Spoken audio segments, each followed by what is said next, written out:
Olá, sou Shirley Mello, editora do portal Boardplace. E hoje, para esclarecer algumas dúvidas sobre o Conselho de Administração, trouxe o conselheiro profissional Júlio Sérgio Cardoso. Tudo bem? Como vai? Tudo bem. O senhor pode me contar um pouco sobre suas experiências? Muito bem. Com relação ao Conselho de Administração, eu tenho uma razoável experiência profissional desde a época em que eu atuava num outro segmento. Durante muito tempo eu fui presidente de um Conselho de Administração e presidente da empresa, uma empresa de consultoria, a Ernst & Young, e essa foi a minha melhor experiência como conselheiro. E eu fui o primeiro brasileiro a ser eleito conselheiro da Ernst & Young nos Estados Unidos. Então eu aprendi bastante com isso. Depois que eu me aposentei, porque completei a idade limite para continuar na Ernst & Young, eu fundei uma consultoria de M&A e também passei a me dedicar a conselhos. Conselho de administração, conselho fiscal, conselhos consultivos, comitês, e aí minha experiência cresceu um pouco mais. Hoje eu me considero, como você me apresentou de forma muito apropriada, um conselheiro profissional. Iniciando o bate-papo, como uma empresa deveria pensar em seu conselho de administração? Bom, a primeira preocupação é tomar a decisão de ter um conselho de administração.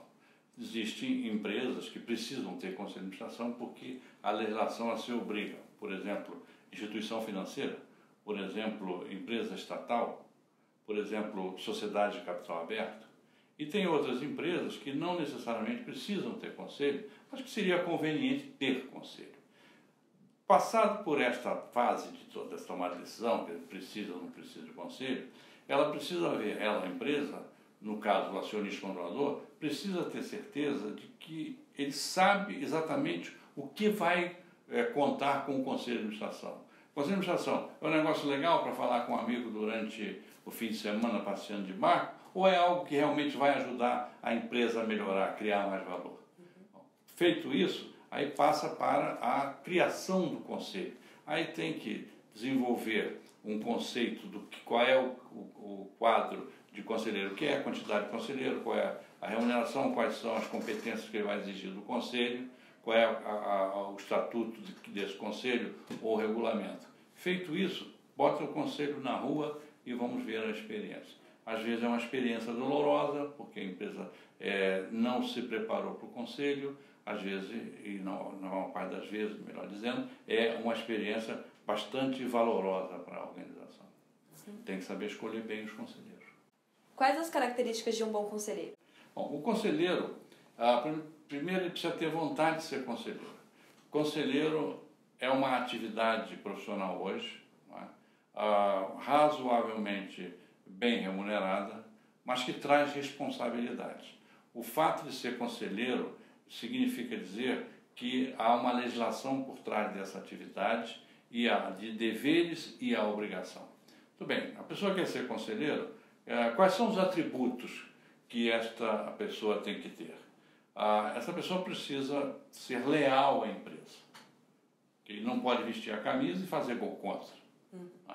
Ele precisa obedecer às normas internas. Precisa obedecer à legislação, a legislação societária, a Lei 6.404, que é a mais famosa. Depois, se for uma instituição financeira, a regulamentação do Banco Central. Precisa obedecer às políticas e normas internas da empresa. Depois, é preciso que esse conselheiro também respeite a confidencialidade. O que passa na mão do conselheiro é assunto de natureza estratégica e confidencial. Ele não pode ficar contando nem em casa o que ele vivenciou na empresa, e muito menos contando fora da empresa para o mercado. A confidencialidade é absolutamente necessária. Inclusive, se pune a falta de confidencialidade quando o conselheiro dá uma informação estratégica fora da empresa. A outra questão é a competência. O que é a competência? O conselheiro tem que ter aquele conjunto mínimo de competência para exercer seu trabalho, não é? Conhecimento da legislação societária, tem que ter um conhecimento mínimo de contabilidade, tem que conhecer a economia, tem que saber interpretar demonstrações contábeis, tem que saber interpretar as diversas informações que ele recebe no exercício da sua atividade. Seria aconselhável que ele conhecesse o segmento econômico, mas isso não é indispensável, porque ele acaba aprendendo. Uma outra questão no rol de competência é a forma de se relacionar. O conselheiro tem responsabilidades e está no topo da cadeia alimentar. Ele tem autoridade, mas precisa exercer essa autoridade com discernimento, com educação, com cortesia e, sobretudo, de maneira a ensinar as pessoas, orientar as pessoas a buscar o melhor caminho. Arrogância, então, não se fala. Não estou me referindo a um excesso de humildade. Não. Humildade é o apanágio do hipócrita. Você acaba fazendo um papel ruim nas organizações. Uma outra questão também dentro do rol de competências, o rol de atributos do conselheiro, é o respeito aos demais, respeito à diversidade. Um bom conselho é aquele que soma as competências, diminui as deficiências, multiplica o valor para a empresa e divide com todo mundo as melhores práticas. Então, cada conselheiro vai ter uma característica diferente do outro. Aliás, é importante que sejam conselheiros diferentes. Okay? Não significa dizer que um conselheiro sabe mais do que o outro. Pode ser que em determinado assunto ele seja mais bem preparado do que o outro conselheiro, mas vai chegar um momento que o outro conselheiro também é melhor preparado do que ele num outro determinado assunto. Diversidade, não se discute a cor, religião, preferência política, não é? Orientação sexual. Isso são pessoas, não é? E como tais, elas serão respeitadas. Um outro capítulo é a dedicação à empresa. Uma coisa que me incomoda muito é o conselheiro participar de vários conselhos. Eu tenho um número mágico, 5 conselhos no máximo por ano é o que deveria uma pessoa participar. Quem pode se dedicar com afinco, não é? Tem tempo, porque o conselheiro não vai gastar só o tempo da reunião. A reunião dura 4 horas. Não, o conselheiro tem que se preparar para aquela reunião. Okay? E tem que estudar assuntos que dêem interesse ou que têm influência no dia a dia das organizações. Então não é só aquelas 4 horas. Então se você tem mais de 5 conselhos, eu tenho dúvidas de que esta pessoa que faz isso, e eu tenho certeza que existem pessoas que fazem isso, vão fazer um bom trabalho. Não é? Uma outra questão, talvez seja a questão menos relevante, é a proatividade. Não esperar ser demandado. Não é? Tá ligado o tempo todo, está assistindo a um telejornal, está lendo uma revista, está ouvindo um comentário de alguém. Será que aquilo não pode trazer alguma utilidade para a empresa para a qual ele trabalha, para a empresa da qual ele é conselheiro? Então isso que eu chamo proatividade. Não esperar acontecer para fazer acontecer. Quais os benefícios que um conselho de administração traz para uma empresa? O principal benefício é o conhecimento que esse conselheiro tem da sua história, da sua vida, que ele vai trazer para a organização. Conhecimento de mercado, conhecimento de vida, experiência profissional, a sua inteligência, a sua competência em determinados assuntos, e ele traz isso para a organização. E é um desequilíbrio, porque o que ele agrega, o que ele traz de conhecimento e valor para a organização não tem muita relação com a remuneração que ele tem. Há um desequilíbrio a favor da empresa. Uma outra questão é a senioridade. Como ele tem experiência, eu não sou a favor de conselheiro jovem, porque o conselheiro jovem falta a principal atributo para ele, que é a experiência. Ele não viu. Se ele não viu, ele não sabe como vai se portar. Quer dizer, ele vai viver uma experiência junto com a administração da empresa. Não tem muita utilidade para isso. Mais tarde, quando ele já tiver experiência, ele pode ser conselheiro. Mas é preciso que haja aí uma certa senioridade.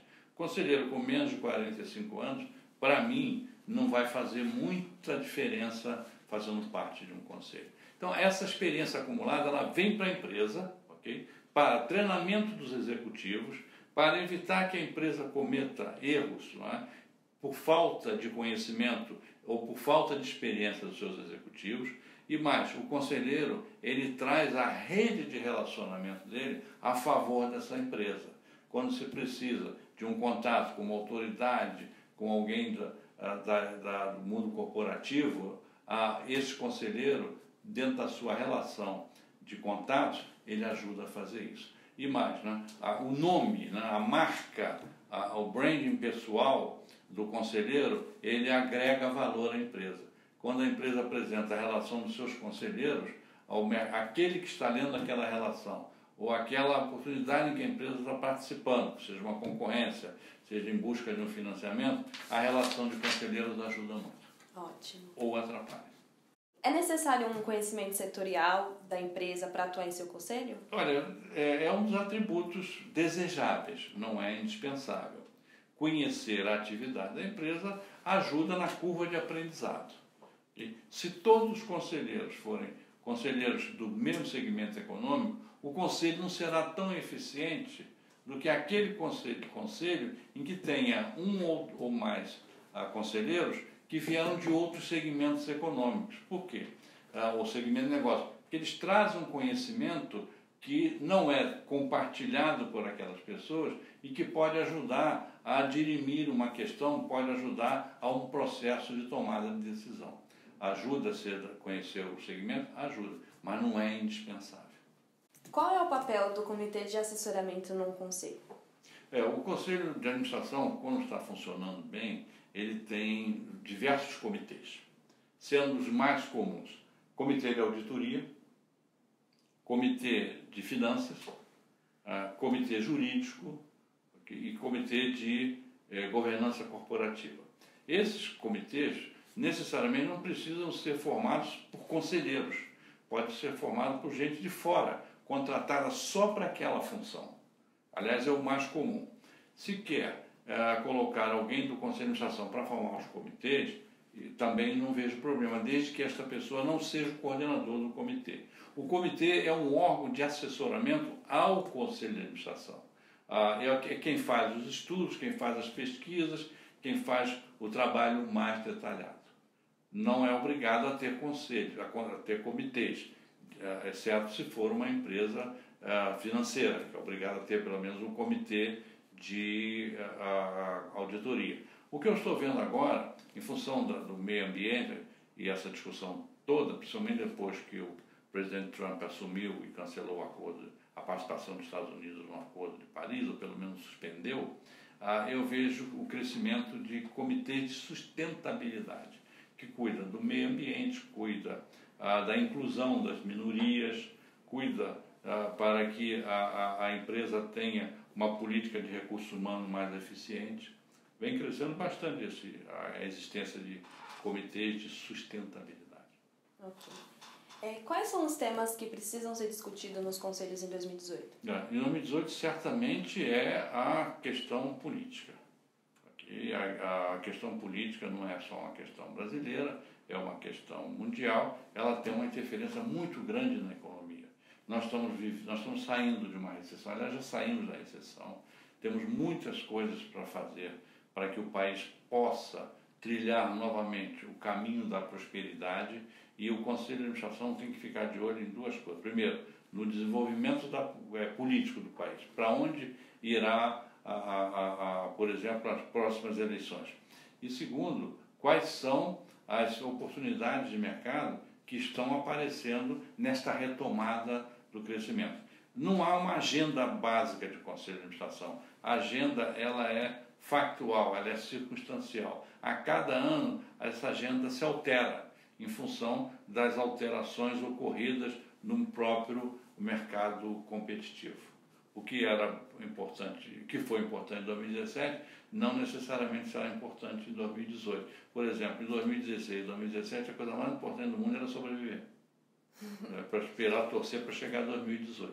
Bom, chegou 2018. Ufa, sobrevivi. Então agora vamos cuidar do crescimento. Em sua opinião, empresas de capital fechado e limitadas poderiam se beneficiar com um conselho de administração? Muito. Não precisa ser exatamente conselho de administração. Conselho de administração, lembrando um pouco da legislação, está previsto na Lei 6.404, tem lá o artigo 142, que diz exatamente o que o conselho tem que fazer. A empresa limitada precisa fazer isso? Não. Ela pode aprender o que é um conselho de administração na legislação societária e aplicar no seu próprio negócio, criando algo semelhante. Por exemplo, um conselho consultivo. Tá? As empresas estrangeiras chamam isso de advisory board. Qual é a vantagem do conselho consultivo? Você vai ter os mesmos benefícios do conselho de administração, mas sem as responsabilidades legais. Isso faz com que você tenha um conselho atuante, com uma remuneração um pouco menor do que um conselheiro de administração. Por quê? Porque este conselheiro do Conselho Consultivo, ele não terá responsabilidade legal. É uma questão que está sendo muito presente nas empresas familiares. Pelo menos uma vez por mês alguém me consulta sobre a formação de um conselho consultivo. E muitas vezes o conselho consultivo é o primeiro passo para a empresa abrir o capital lá na frente ou criar um conselho de administração mais formal. Quer dizer, é uma espécie de degustação, uma experimentação. Ótimo. Sobre a remuneração de conselheiros, quais são as existentes e quais causam mais alinhamento? No caso de conselho de administração, existe uma pesquisa anual feita pelo Instituto Brasileiro de Governança Corporativa, ibgc.org.br, em que lá, dependendo do tamanho da empresa, há um valor atribuído como sendo aquela média do mercado. Então não tem limite, não tem mínimo, não tem teto, não tem piso, não tem lei obrigando, exceto nas empresas de capital aberto. O conselheiro de administração, ele recebe no mínimo 15% mensal da remuneração média dos diretores menos bônus. Então, se o diretor ganha 100 mil reais por mês, um conselheiro de administração vai ganhar 15 mil reais. Okay? Bom, qual é o valor mínimo que eu vi até hoje, nesses últimos 5 anos? Não conheço nenhum caso de conselheiro de administração que receba menos de 10 mil reais. Qual é o valor máximo? Eu cheguei a ver um conselho de conselho de administração em que o conselho ganhava 250 mil reais por mês. Isso é um extremo. Não é normal acontecer isso. Okay? Uma questão muito interessante notar. Não tem limite. Você tem um mínimo, que é o 15% da remuneração média do diretor, mas não tem o máximo. Cada empresa cria lá o seu valor. A remuneração média de uma empresa, por exemplo, como a Ambev, deve estar aí em torno, a remuneração média, de 30 a 40 mil reais por mês. Se nós estivéssemos falando de outros conselhos, conselho fiscal, essas coisas, aí seria uma outra questão.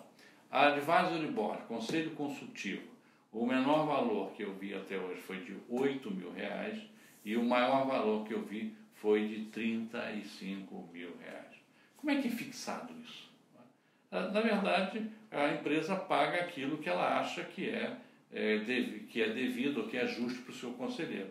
E o conselheiro, quando recebe a proposta, eu recebo uma proposta a cada 15, 20 dias, nessa fase do ano, que é a fase de capturas de conselheiro, quando chegar em maio, essa fase já passou, eles me perguntam qual é a remuneração que eu gostaria de receber. Como é que eu faço a minha oferta?